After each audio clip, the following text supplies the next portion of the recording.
Hi everybody, welcome to studio लेजिस। दोस्तों, आज मैं आपको आर्टिकल 81 के बारे में बताऊंगा।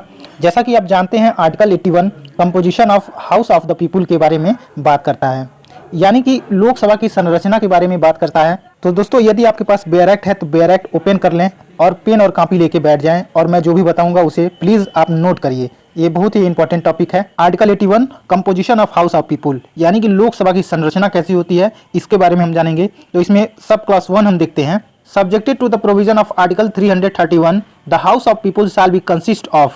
आर्टिकल 331 के प्रोविजन के हिसाब से लोकसभा की संरचना होगी। कैसे होगी? पॉइंट ए हम देखते हैं। Not more then 530 members chosen bye direct election from the tutorial constituencies in the states. इसमें साफ और क्लियर बता दिया गया है 530 से अनधिक सदस्यों का चुनाव राज्यों की जनता द्वारा चुने जाएंगे। सदस्यों का चुनाव, इसका मतलब क्या हुआ? इसका मतलब जो सांसद हैं, एमपीज हैं, उनका जो चुनाव होगा वो राज्यों के जनता द्वारा चुने जाएंगे। अब सब क्लॉज भी देखते हैं। Not more than 20 members to represent the union territories chosen in the manner as parliament में बाय लॉ प्रोवाइड। इसे थोड़ा गौर दीजिएगा। इसका मतलब हुआ संसद की विधि द्वारा यूनियन टेरिटरीज से 20 सदस्यों से ज्यादा नहीं चुने जाएंगे, यानी कि जो यूनियन टेरिटरीज है, संघ राज क्षेत्रों से 20 सदस्यों से ज्यादा नहीं चुने जाएंगे। दोस्तों, जैसा कि आपको मालूम है, अपने कॉन्स्टिट्यूशन में बताया गया है सभी राज्यों से 530 मेंबर्स चुने जाएंगे और यूनियन टेरिटरी से 20 सदस्य चुने जाएंगे। लेकिन दोस्तों, ऐसा होता नहीं है। प्रेजेंट टाइम में 524 मेंबर्स राज्यों से चुने जाते हैं और 19 मेंबर्स यूनियन टेरिटरी से चुने जाते हैं। दोस्तों, अब आप सोच रहे होंगे 530 में से 6 माइनस कैसे हो गया, यानी कि 6 घट क्यों गया, 524 कैसे हो गया? तो दोस्तों, मैं आपको बता दूं 6 सीट जो होते हैं जम्मू एंड कश्मीर से लिए जाते हैं, लेकिन जम्मू एंड कश्मीर का कुछ हिस्सा पाकिस्तान में होने के कारण वहां से जो 6 सीट होते हैं वो नहीं लिए जाते हैं। इसलिए 524 सीट सभी राज्यों से चुने जाते हैं और 19 सीट यूनियन टेरिटरी से चुने जाते हैं और इसमें 2 एंग्लो इंडियन भी शामिल हैं। 524 सभी राज्यों से हो गए और 19 जो है यूनियन टेरिटरी से हो गए और 2 एंग्लो इंडियन हो गए, यानी कि प्रेजेंट टाइम में लोकसभा में टोटल सीट 545 हैं। लेकिन अपने बेयर एक्ट के हिसाब से देखा जाए लोकसभा में 552 मेंबर्स होते हैं, लेकिन 552 मेंबर्स लोकसभा में नहीं बैठते हैं।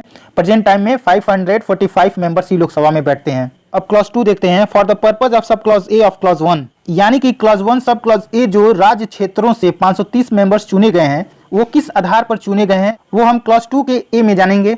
क्लॉज 2 का सब क्लॉज ए देखते हैं। There shall be allotted to each state a number of seats in the house of the people in such manner that the ratio between that numbers and the population of the state so far as practicable the same for all states. यानी कि सभी राज्यों से लोकसभा में seat यानी कि स्थान दिया जाएगा और ये ऐसे रीति से सीट दिया जाएगा कि सीटों की संख्या से और उस राज्य की जनसंख्या के रेशियो के हिसाब से सीटों का आवंटन किया जाएगा और ये सभी राज्यों के लिए एक जैसा ही होगा। यानी कि जिस राज्य में जनसंख्या ज्यादा है तो उस राज्य से सीट भी ज्यादा दिया जाएगा और जिस राज्य में जनसंख्या कम है तो वहां पे कम सीट दिया जाएगा। तो यानी सभी राज्य के लिए एक जैसा ही नियम होगा। बी देखते हैं। Each state shall be divided into territorial constituencies in the such manner that the ratio between the population of the constituency and the number of seats allotted to it is so far as practicable the same throughout the state. B में भी लगभग same बात बताया गया है। क्या बताया गया है? सभी राज्य को निर्वाचन क्षेत्र से विभाजित किया जाएगा कि प्रत्येक निर्वाचन क्षेत्र की जनसंख्या से और सीटों की संख्या के रेशियो से ही सीटों का अलॉटमेंट किया जाएगा और दिया जाएगा।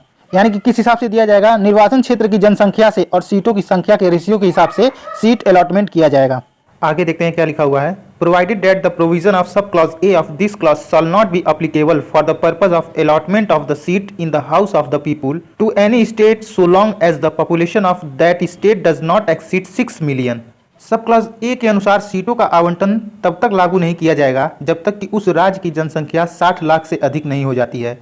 यानी सीटों का आवंटन तभी होगा जब तक कि उस स्टेट का पॉपुलेशन 60 मिलियन से अधिक नहीं हो जाती है। क्लॉज 3 देखते हैं। In this article the expression population means the population as ascertained at the last preceding census of which the relevant figure has been published.